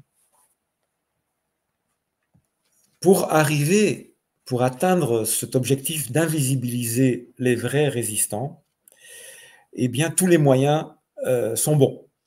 Et bon, ben déjà, on parle, comme vous l'avez vu sur la diapositive précédente, on a appris que Nicolas Sarkozy, lorsqu'il était président, l'année où il a aidé le peuple libyen à se libérer de M. Kadhafi, eh bien, à la fin de cette année, Nicolas Sarkozy avait remis la Légion d'honneur à Didier Raoult, juste au moment où l'IHU, la fondation de l'IHU de Marseille, a été mise sur pied. Une des techniques utilisées par ces experts en manipulation psychologique consiste à consacrer toutes les ressources disponibles pour que ce qui doit être vu le soit, pour que cela fasse le buzz. Inutile de rappeler que les déclarations de Didier Raoult et de l'IHU n'ont jamais été censurées par YouTube, par exemple. Mais pour que le buzz soit véritablement un succès, il fallait que les chaînes alternatives contribuent, elles aussi, à placer Raoult et l'IHU sur le devant de la scène, sans jamais, ni d'un côté, ni de l'autre, évoquer le fait que ces gens travaillent depuis toujours pour les industriels des vaccins, des thérapies géniques et des tests diagnostiques. les Mérieux dans ce cas-ci. Nous voyons sur cette diapositive, vous pouvez voir si vous agrandissez en particulier, excusez-moi, c'est un petit peu réduit en dimension, que le nombre de références faites à Didier Raoult et aux Mérieux est très distinct. Par exemple, sur Crowdbunker, un site définitivement plutôt de notre côté que du côté des masses médias, eh bien, vous voyez que Didier Raoult a bénéficié de 602 références. Les Mérieux, eux, n'en ont eu que 2. Et l'une d'elles est mienne, l'autre est de Jean Robin. Merci à lui d'ailleurs qui m'a beaucoup été utile dans mes recherches. Chez François, c'est le record évidemment, toute catégorie. On sait bien que Xavier Azalbert est pratiquement un demi-frère de Didier Raoult. Hein. Il le défend bec et ongle, et tout en sachant tout ce que je vous raconte là. Hein. Donc là, c'est carrément 72-0. C'est un score exceptionnel. Donc, aucune référence aux Mérieux, tellement impliqués pourtant dans cette terrible infamie. Et sur YouTube, comme je vous le disais, aucune censure de Didier Raoult, 242 000 références face à 4 000 environ pour les Mérieux. Un exemple de fait gravissime, ignoré par tous ces médias, les masses médias et les médias alternatifs, est le parjure par omission commis par Didier Raoult le 24 juin 2020. À cette occasion, c'est carrément en rigolant qu'il évoque des liens d'intérêt avec des entreprises sans avenir et pour une affaire apparemment sans importance avec Hitachi. Alors que 6 semaines plus tôt, loin des caméras, il reconnaissait ses conflits d'intérêts avec les industriels Mérieux, aucun média, qu'il soit alternatif ou pas, n'a rapporté ce fait de corruption particulièrement grave. Il y a fort à parier que lors de l'échange programmé tout prochainement entre Louis Fouché et Didier Raoult, et qui devrait être diffusé le 8 mai prochain lors de la 150e du CSI à Saintes, aucune référence ne sera faite à cela, une fois encore. Cet échange, qui sera dédié à l'éthique médicale, ne profitera probablement pas de l'opportunité de célébrer les 4 années de l'enquête de la Commission des affaires sociales du Sénat du 8 mai 2020. Seule et unique occasion au cours de laquelle celui qui était déjà administrateur au 17 de la rue Bourgelat de Lyon avait reconnu ses conflits d'intérêts et ceux de l'IHU Méditerranée Infection avec la fondation de la transnationale Institut Mérieux. Écoutons-le rire de sa déclaration faite sous serment le 24 juin 2020. Je vous remercie de votre présence. Avant de débuter cette audition et de vous donner la parole pour un court propos liminaire, je vais vous demander de prêter serment. En effet, conformément à l'article 6 de l'ordonnance du 17 novembre 1958 relative au fonctionnement des assemblées parlementaires, les personnes auditionnées par une commission d'enquête doivent prêter serment de dire la vérité, toute la vérité, rien que la vérité. Au-delà de la sacralité attachée au serment, je tiens à rappeler aujourd'hui qu'en cas d'obstruction, de mensonge, de refus de déférer une convocation, des sanctions pénales peuvent être appliquées, certaines allant jusqu'à 5 ans d'emprisonnement, 75 000 € d'amende. Monsieur, je vous invite donc à lever la main droite et dire « Je le jure ». Je le jure. Je vous remercie. Je rappelle que cette audition est publique, mais ça vous l'avez vu. Elle est donc diffusée en direct, consultable en vidéo et fera l'objet d'un compte-rendu qui sera publié. Monsieur le professeur, sans plus attendre, vous avez la parole. En termes de conflit d'intérêts, je veux signaler que j'ai un lien avec Hitachi pour le développement de microscopie électronique en microbiologie clinique et que je suis membre fondateur de 5 startups qui pour l'instant n'ont pas rapporté d'argent. Et j'espère que j'en ai déjà fondé 2 qui ont coulé. On verra bien, il paraît qu'il y en a une sur 10 qui rend riche, on verra. Donc, les quelques points dont je voulais vous parler. Voilà, je me permettrai de rajouter ce qui est accessible à toute personne qui désire se renseigner. Sur Internet, vous avez le verbatim ou le texte qui a été, qui correspond à ce que Didier Raoult a exprimé en cette occasion. Donc en commission parlementaire et donc en parlant des tests, les fameux tests, il avait indiqué, c'est indiqué entre parenthèses, hein, je pense que ça en dit long de l'intérêt des politiciens qui ont interviewé Didier Raoult. Pour ce domaine, j'ai un conflit d'intérêts. Je fais partie, il manque le mot partie, du conseil d'administration de la Fondation Mérieux, qui elle-même est une des fondatrices de mon IHE. Venons-en maintenant à la relation entre ceux qui décident et ceux qui obéissent, entre les marionnettistes et les marionnettes. Écoutons pour commencer ce qui constitue la priorité exprimée par une de ces marionnettes. Les 40 dernières secondes qui me restent, je veux les consacrer à nos enfants.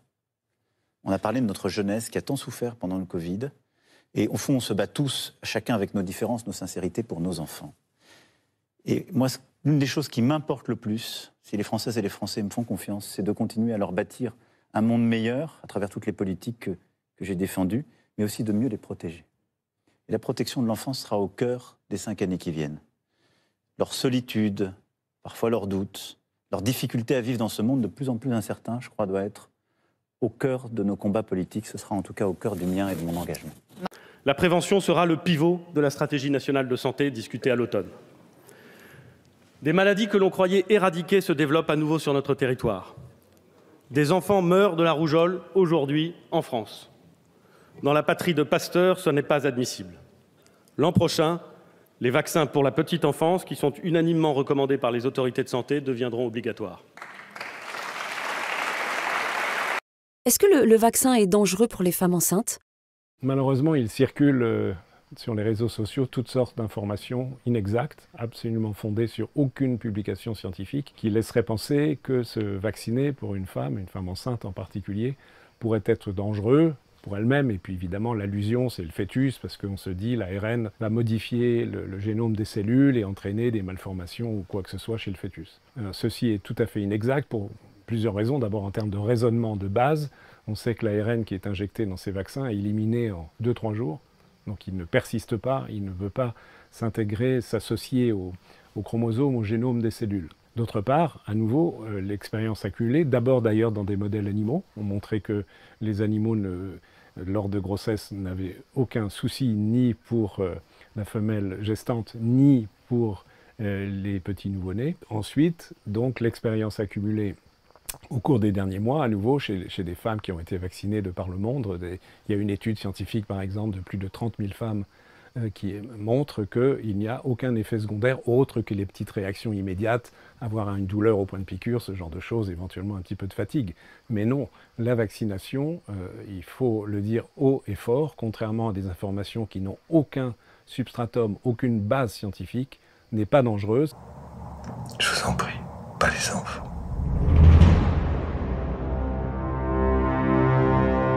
Dans quel chaos sommes-nous entrés ?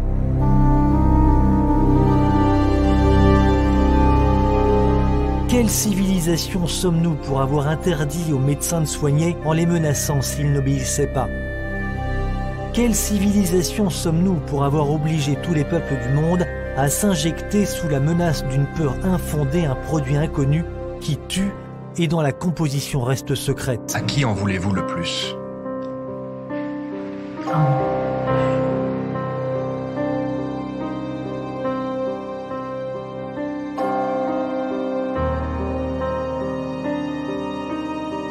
Les martyrs de cette folie vaccinale sont les saints innocents du XXIe siècle. Ils se comptent déjà par dizaines de milliers et le pire reste à venir. Tenez bon. Alors, un petit mot à propos de cette intervention d'Alain Fischer. Lui devrait pourtant se souvenir, il connaît bien les rats et les rates. Et quand il parle d'animaux sur lesquels on a injecté expérimentalement ces produits qui ont été injectés aussi expérimentalement sur des millions de femmes enceintes, eh bien, ça avait été... Les animaux qui ont été utilisés étaient des rats. Et selon les informations dont nous disposons, c'était 42 rats. À partir de cette expérimentation, Pfizer et compagnie ont fait valider par les agences publiques de validation ces produits.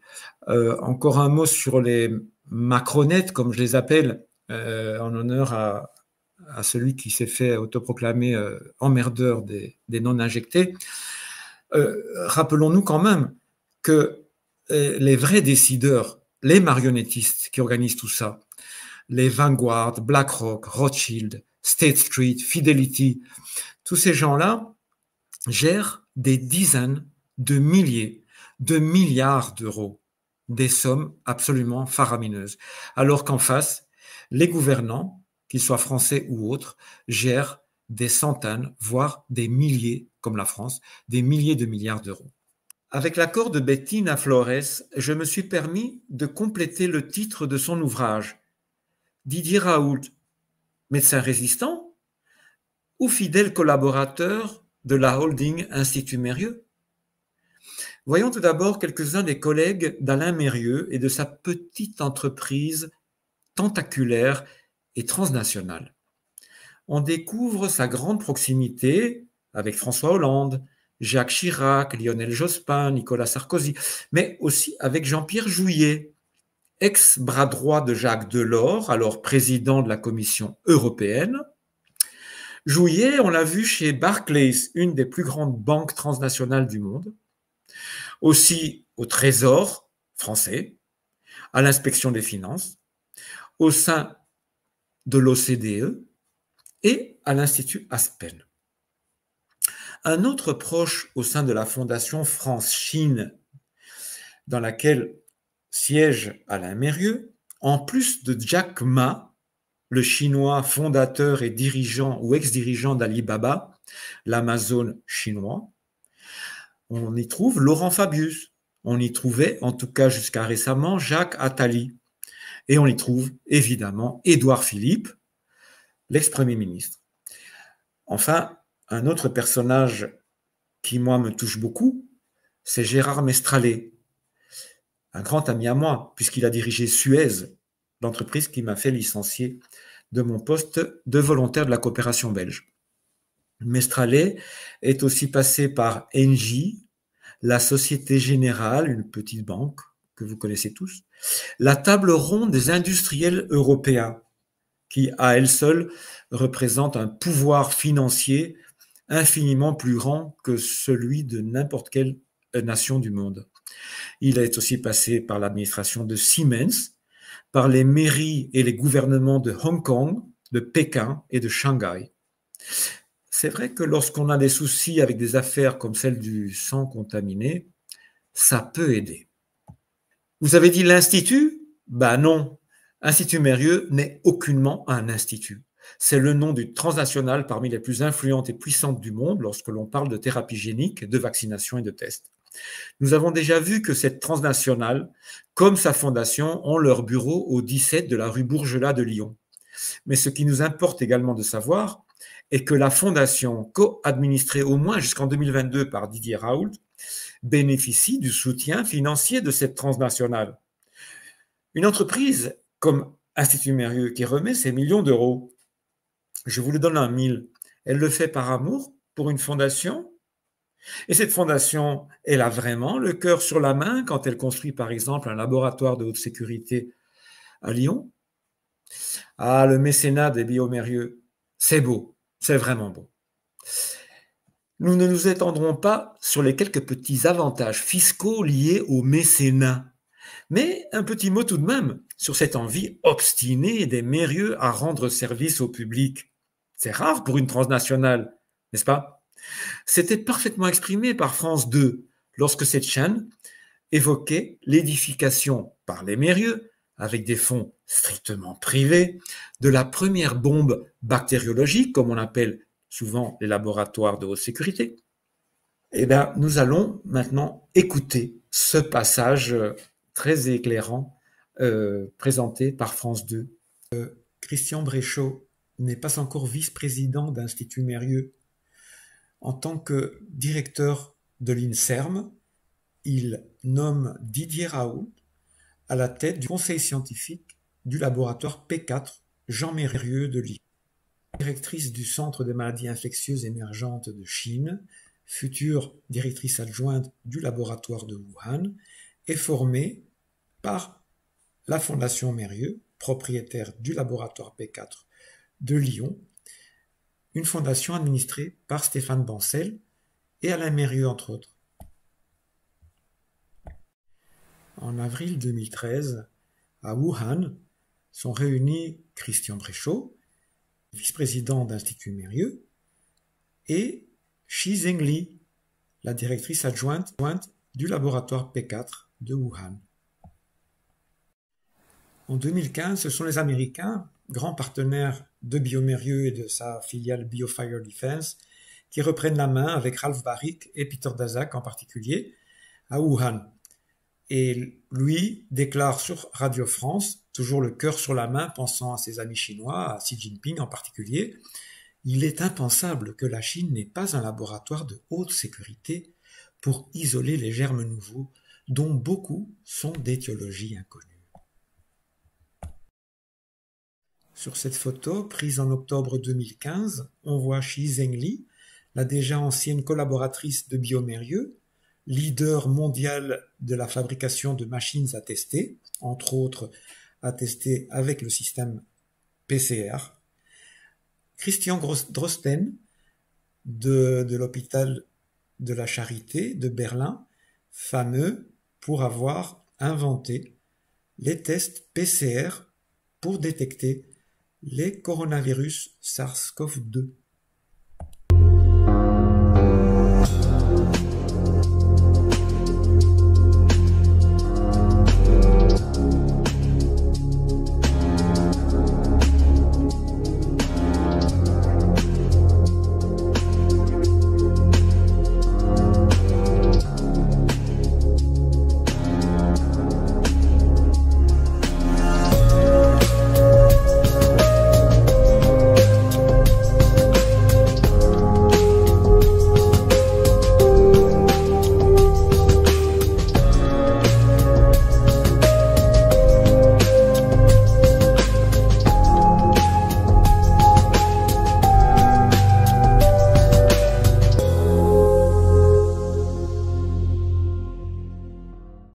Comme vous l'aurez entendu, exprimé par France 2, et Alain Mérieux est présenté vraiment comme presque un sauveur, hein, lui qui a, avec ses fonds, établi ce laboratoire de haute sécurité. Mais ils ne sont pas seuls à France 2. Et lorsque le nom d'Alain Mérieux est évoqué, par exemple par les journalistes de Claude Perdriel et de Bernard Arnault, ceux de Challenge, ils deviennent de véritables poètes. Et Alain Mérieux, il écrit, est prêt à ouvrir le capital de Transgène, une des transnationales qu'il contrôle au travers d'Institut Mérieux. Une page se tourne. Je resterai au capital, mais je souhaite que la société sorte un produit. C'est pourquoi je cherche des partenaires. Jusque-là, rien de spécial. Mais le commentaire du journaliste est adorable. Fonds d'investissement, s'abstenir. Sauf que une des transnationales des Mérieux s'appelle Equity Partners. Donc, c'est un fonds d'investissement qui investit dans les entreprises pharmaceutiques. Il gère un portefeuille de 30 investissements pour plus d'1 milliard d'euros d'actifs. Alors, une autre personne qui est mentionnée dans cet article que vous pouvez lire sur Challenge, Jean-François Dehecq, le bâtisseur du géant pharmaceutique Sanofi, l'admire. C'est un type propre qui se fout de l'argent. Un homme de devoir comme on n'en fait plus. Taxé par la ministre Geneviève Fioraso de patron patriote. En 2013, Michel Bagnot de Puchès n'était pas encore directeur général de Institut Mérieux, mais seulement DRH de Biomérieux. Et il disait, je cite, « Alain Mérieux, c'est le général de Gaulle du capitalisme. Il faut le voir dans nos conventions. Il est accueilli comme une rockstar. À la fin de son discours, tout le monde est prêt à se jeter dans le Rhône pour lui. » On peut aussi y lire « Tant que Rhône-Poulenc, nationalisé en 1982, était dans le giron étatique, Alain Mérieux s'y éclatait, disent les journalistes de Bernard Arnault. Et il cite encore « Monsieur Mérieux, j'ai fait les 400 coups sous Rocard avec son directeur de cabinet Jean-Pierre Jouyet et les ministres Roger Fauroux et Hubert Curien. Sans tambour ni trompette, on a créé le leader mondial des vaccins. » Alors, Pour combattre un ennemi, il faut être capable de le voir. Cette assertion de Sacha Latypova me semble particulièrement importante et totalement d'actualité. Latypova travaillait pour l'industrie pharmaceutique, entre autres pour Pfizer en tant qu'experte indépendante. Ses travaux démontrent l'implication indiscutable du département de la Défense, soit du Pentagone des États-Unis. Mais elle considère que dans le cadre de cette affaire, qu'elle appelle un meurtre de masse, les autorités chinoises, russes et européennes ont parfaitement collaboré avec les criminels du Pentagone pour commettre un meurtre de masse sur des millions d'innocents dans le monde entier. Alors, parlons du génocide. On m'a des fois interrompu, des fois on m'a demandé d'intervenir lors des manifestations de 2021 et j'ai eu le malheur de parler de génocide et je me suis fait rabrouer par certains résistants, parfois très connus. Prononcer ce mot, ce gros mot, faisait scandale.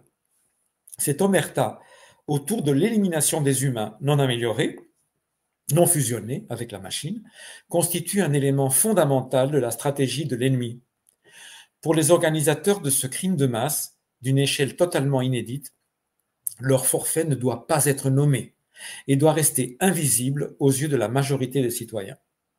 Aujourd'hui encore, les personnes qui osent dénoncer la fausse pandémie en évoquant ce mot devenu honteux sont ignorées, voire ridiculisées et censurées. Virginie Darault-Jorecchia, dans son admirable rapport Dictature 2020, terrorisme d'État, atteinte aux intérêts fondamentaux de la nation et crimes contre l'humanité, publié en décembre 2020, s'il vous plaît, démontre sur des bases juridiques indiscutables qu'un génocide était déjà en cours, avant même que ne débutent les injections massives de produits empoisonnés et expérimentaux. Avant d'écouter le triple Young Leader des fondations franco-chinoises, franco-américaines et de Davos, Emmanuel Macron, nous allons maintenant écouter Virginie et Ariane. Il faut considérer les intérêts des puissants. Quels sont les intérêts des puissants ? Des tout-puissants, entre guillemets, de ceux qui confisquent en fait les ressources financières, les ressources tout court de la planète. Ils sont, et ils le disent eux-mêmes dans leur idéologie, si on écoute l'idéologue Harari, on le comprend très très bien. Il y a trop de monde. Il y a trop de monde. Vera Sharavan parle aussi de la nécessité pour ces puissants d'organiser une dépopulation savante. Mais il ne faut pas oublier aussi que la guerre, donc outre la dépopulation, ça entraîne une possibilité de contrôler les masses qui est extraordinaire parce qu'on met des individus dans un état de souffrance extrême, dans une désorganisation, dans un chaos qui est savamment mis en place et de façon très intentionnelle depuis 2020. Nous voyons en fait dans les financements de ces organismes, des organisations comme de type OMS, les flux en fait de personnes qui ont une histoire ou des parents eugénistes. C'est le cas de Bill Gates, son père est eugéniste. Les lobbies comme le planning familial international, c'est Margaret Sanger, eugéniste, liée au Ku Klux Klan, au mouvement nazi. Si vous voulez, à chaque fois qu'on va creuser, on a Warren Buffett, Bill Gates, Rockefeller, Rothschild, on a toujours les mêmes en fait qui reviennent. À chaque fois que vous allez faire remonter les financements, voilà, et puis vous avez ce qu'on appelle entre guillemets l'état profond, mais bon, l'administration américaine avec CIA, FBI, eux-mêmes reliés à Rockefeller de toute façon. Et puis, c'est ce que dit aussi Ariane dans l'international. C'est l'international nazi, Ariane ? L'international nazi, oui. On voit avec les affaires aussi Paperclip, des médecins nazis qui ont été récupérés par les Américains. Après, on se demande pas pourquoi est-ce qu'on a tout ce type d'expérience, ces opérations MK-Ultra, etc. Et tout ça, après rediffusé comme pour l'éducation à la sexualité, les travaux de Kinsey, c'est tout simplement financé par les Rockefeller. Mais à chaque fois, on revient sur En lien avec les nazis. En lien avec les nazis. En lien avec les nazis, avec des expériences aussi dans les camps, donc sur des enfants qui venaient presque de naître, quoi. Donc, eh bien, ça s'est infiltré. Je sais pas, il y a certaines personnes. Pour prendre nos précautions ici, on va peut-être pas dire qu'il y a forcément un lien direct entre ces personnes et le nazisme, mais vous considérez qu'il peut y avoir comment dire, Pardon Clémence, il est avéré ce lien. Kinsey travaillait avec Von Balusek, qui était un officier nazi que lui avait recommandé Rockefeller. Donc c'est dans les travaux de la professeure américaine Judith Reisman où elle apporte toutes les preuves, mais on a aussi des preuves journalistiques qui reconnaissent l'apport, par exemple, de cet officier nazi aux recherches de Rockefeller. Donc c'est tout recherche de Rockefeller, recherche de Kinsey financée par Rockefeller. Lors des débats parlementaires, nous avons pu conclure à une réelle vacance en matière d'expertise et en revanche une écoute importante des lobbies. Les parents et les enseignants sont considérés inaptes par les parlementaires. Une place privilégiée est accordée aux lobbies, donc aux intervenants externes, et cela devient un problème majeur de société que les autorités ne semblent pas vouloir résoudre, puisqu'au contraire, ils encouragent l'application des méthodes transgressives à l'égard des enfants, inspirés par les lobbies eugénistes, pro-pédophilie et pro-inceste. En ce qui concerne la délivrance par les médecins de traitements hormonaux ou la pratique d'actes chirurgicaux de changement de genre qui sont mutilants et donc irréversibles, alors que les parents ne sont pas suffisamment informés, et que les enfants ne sont pas en âge de donner leur consentement ni de comprendre quelles en sont les réelles conséquences, je rappelle quelles sont les éventuelles responsabilités encourues tant par les médecins que par les parents. Il est notamment question de mauvais traitements, d'atteinte à l'intégrité de traitements cruels, inhumains et dégradants, sans compter le charlatanisme lié au caractère expérimental et non concluant des dites opérations, à savoir la proposition d'un remède illusoire en lieu et place d'un remède éprouvé, une prise en charge par un psychologue par exemple.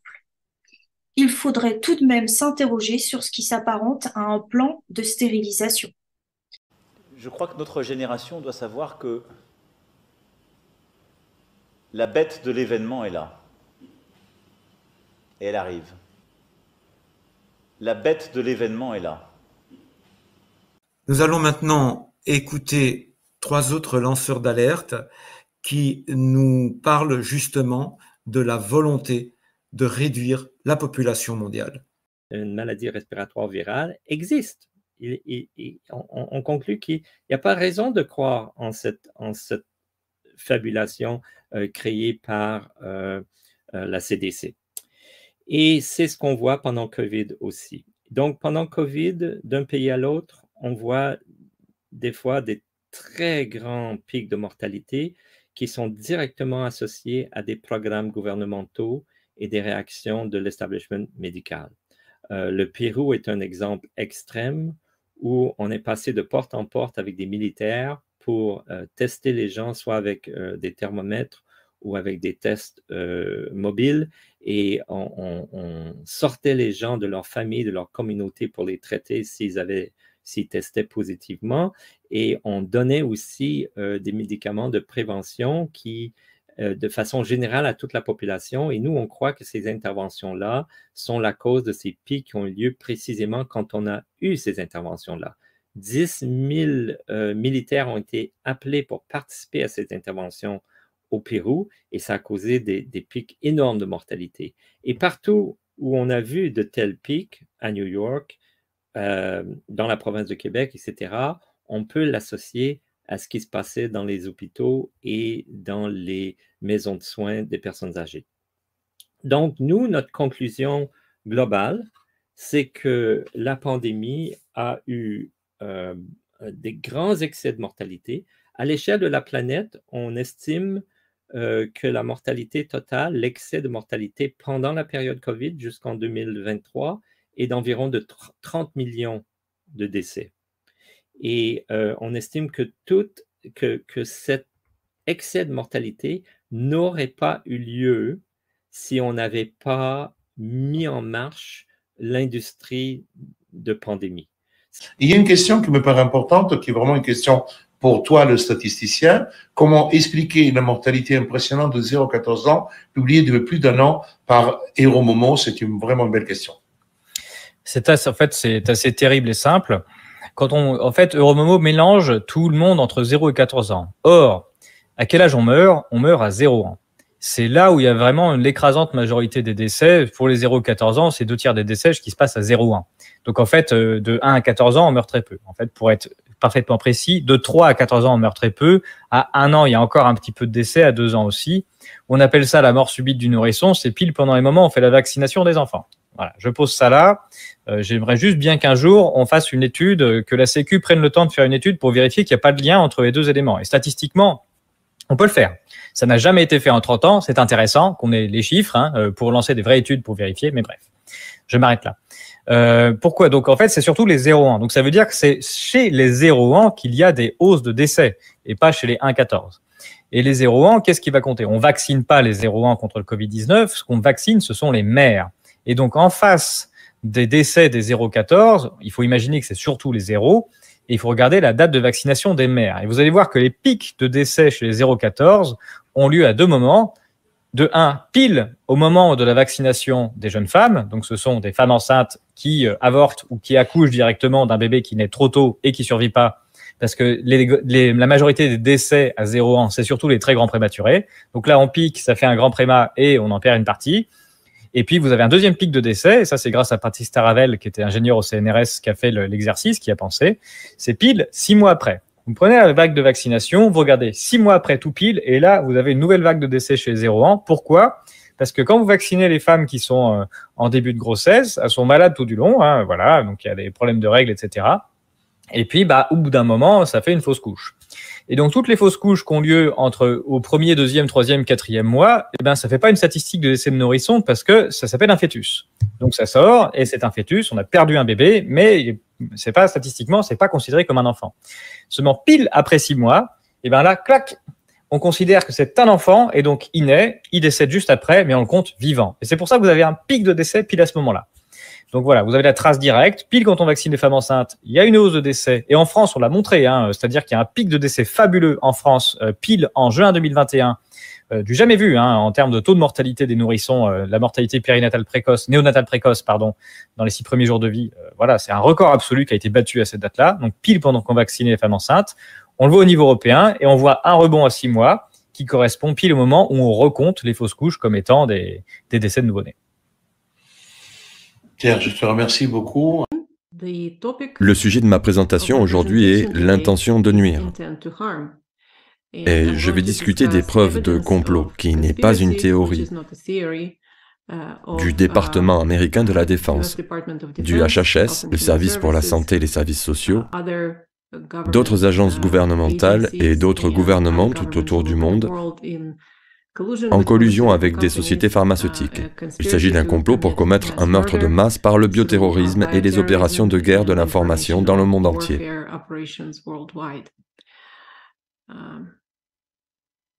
Passons donc en revue l'ensemble des preuves complètes à ce jour. Je ne vais pas couvrir tous ces sujets, je vais me concentrer davantage sur l'organisation et la structure pseudo-juridique de ce crime.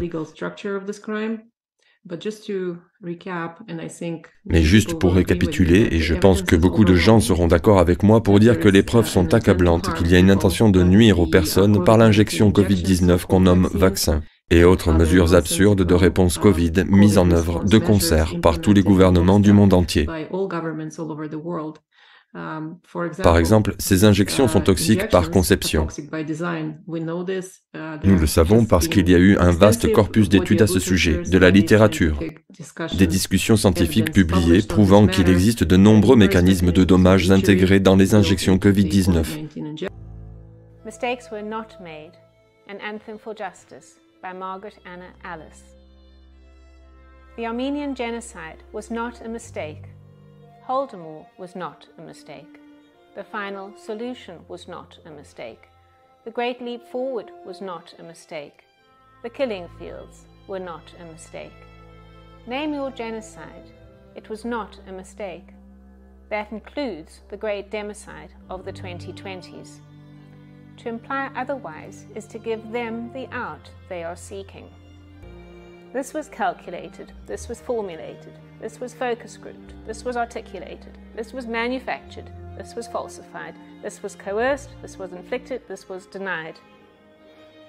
We were terrorized, we were isolated, we were gaslit, we were dehumanized, we were wounded, we were killed.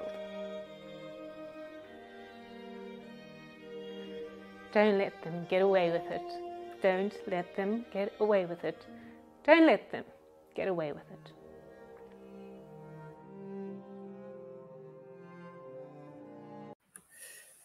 Les informations concernant la démographie et ses tendances statistiques rapportées par Pierre Chaillot et par d'autres lanceurs d'alerte de sa qualité confirment sans l'ombre d'un doute que l'opération génocidaire donne les résultats escomptés par ses organisateurs. Sur cette image, vous voyez que même le journal Le Monde rapporte cette incroyable rencontre des deux courbes, celle de la mortalité et celle de la natalité. Elles sont en train de se croiser. Ça veut dire que justement, l'espèce en question, nous parlons des êtres humains, est en train de disparaître, purement et simplement. Alors, lors de Event 201, dont nous avons déjà parlé, organisé par Bill Gates et Klaus Schwab, les participants avaient considéré que plus de 65% de la population mondiale accepterait de se faire injecter un vaccin, même s'il était de nature expérimentale. L'ensemble des mesures qui ont servi de véritables tapis rouges pour les campagnes d'injection ont eu, elles aussi, des conséquences dramatiques pour la santé physique et psychologique de centaines de millions de personnes. Cependant, tout ce qui précède n'exclut certainement pas que les criminels et leurs réseaux se soient limités, ni se limitent à l'utilisation de produits injectables et d'autres mesures assassines centrées sur les maladies virales. L'utilisation de pesticides extrêmement dangereux, comme le fameux Roundup, la géo-ingénierie, les ondes électromagnétiques en font, elles aussi, très probablement partie. Donc, sur cette image, vous aurez l'occasion de lire tout ce qui a été mis en œuvre, justement, et tout ce qui est en cours d'exécution pour endommager la santé publique et, à terme, réduire la population humaine. Alors voilà, la destruction programmée des humains non améliorés est organisée par des réseaux de pouvoir privés et totalement apatrides. Au cours de la prétendue pandémie, pour ces réseaux qui disposent de moyens financiers et technologiques colossaux, terroriser et tromper la majorité des citoyens a été un jeu d'enfant. Mais ils avaient prévu qu'une partie de la population réagirait. Comme nous l'explique magnifiquement Ariane Bilran, la fabrication d'une fausse opposition au plus haut niveau de la politique internationale a constitué un des piliers de leur stratégie. Pour nous aider à comprendre de quoi ils retournent, il semble utile de faire un retour sur certains faits, à la fois indéniables et bien occultés, ayant marqué le XXe siècle. Depuis ce qu'on a appelé la grande boucherie de 14-18, en termes de stratégie et de techniques de manipulation mentale des masses, les héritiers d'Edward Bernays et des exécutants de l'opération MK-Ultra de la CIA, déjà évoquée par Virginie Darault-Jorecchia, ont fait d'énormes progrès. L'ingénierie sociale est une arme de destruction massive, exceptionnellement efficace et délétère. Elle rend sourd et aveugle à la réalité. Dans son livre Propaganda de 1928, Edward Bernays avait écrit « La manipulation consciente, intelligente des opinions et des habitudes organisées des masses joue un rôle important dans une société démocratique. Ceux qui manipulent ce mécanisme social imperceptible forment un gouvernement invisible qui dirige véritablement le pays. » Voyons maintenant ces éléments historiques qui ont marqué le XXe siècle et que nous devrions prendre en compte au moment d'essayer de comprendre ce qui nous arrive aujourd'hui. C'est maintenant ou jamais. Si on veut pas plonger dans les abysses, nos enfants nous regardent.